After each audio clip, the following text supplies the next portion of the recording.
work. The Czech and Polish word robota means servitude or forced labor. The creature is manufactured by human beings to do their work for them. The early robots ran amok. We feared and hated them, and our heroes had to muster all their courage to smash them before the havoc they were creating went so far that human existence was threatened by it. Nowadays, we find it more and more tempting to humanize our robots. They apologize sometimes for their misdemeanors. They change their minds. They want to be loved, may even show more morality and sensitivity than the human characters who take part in their stories. What could this remarkable change in our dreaming mean? Until very recently, human beings went to considerable trouble to keep it clear in their own minds that they were not animals.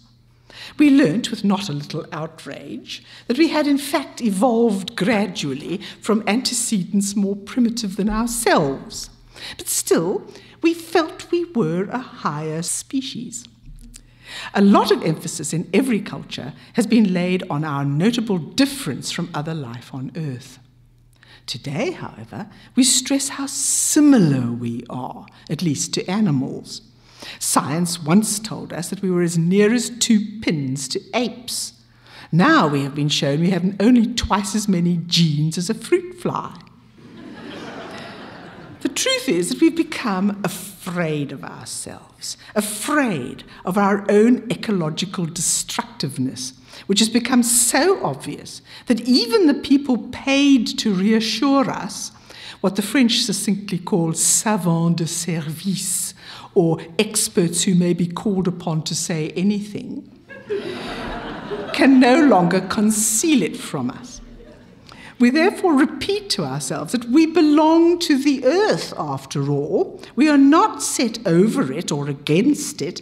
We vaguely hope that nature will turn out to be greater than we are. That although nature is nothing but a blind agglomeration of atoms, it will nevertheless impose limits upon us and prevent us from going too far. Fate and its soulmate chance easily come to seem kinder than is freedom. Our fictional robots, automata born of technology and inevitability, resemble animals in that they are stronger perhaps, but otherwise only slightly, if at all, unlike us. And where do we fit in? Here our monsters begin striking to the quick, as monsters are created and trained to do.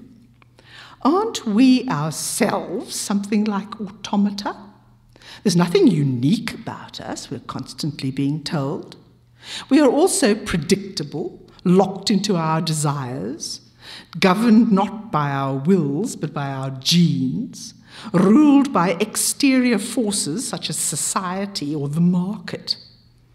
Increasingly, we talk about ourselves as programmed or wired to think and act in various ways, except that when it comes to being programmed, we are forced to admit that machines function much faster and more tirelessly than we do.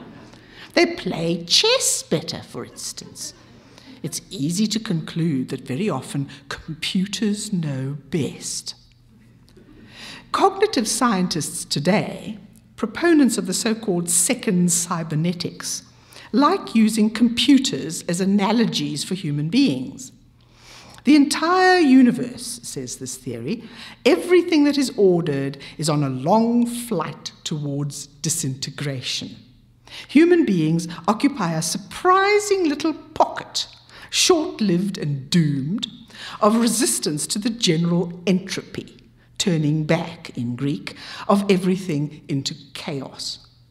Human beings are like machines, these scientists add, temporary ambulant systems. And what we know about how machines work can be applied to ourselves. Mythology, once again, is mirrored in cosmology. Both express the state of human opinion about ourselves. We spent many centuries fighting our way out of Greek and Roman beliefs that we are not free, but fated. Nowadays, the official myth is still that we have never been more free. But in many ways, we are letting that freedom slip away from us. We are falling back into fate. Many, and among them the most influential of us, have ceased, apparently, to believe that the truth shall make you free.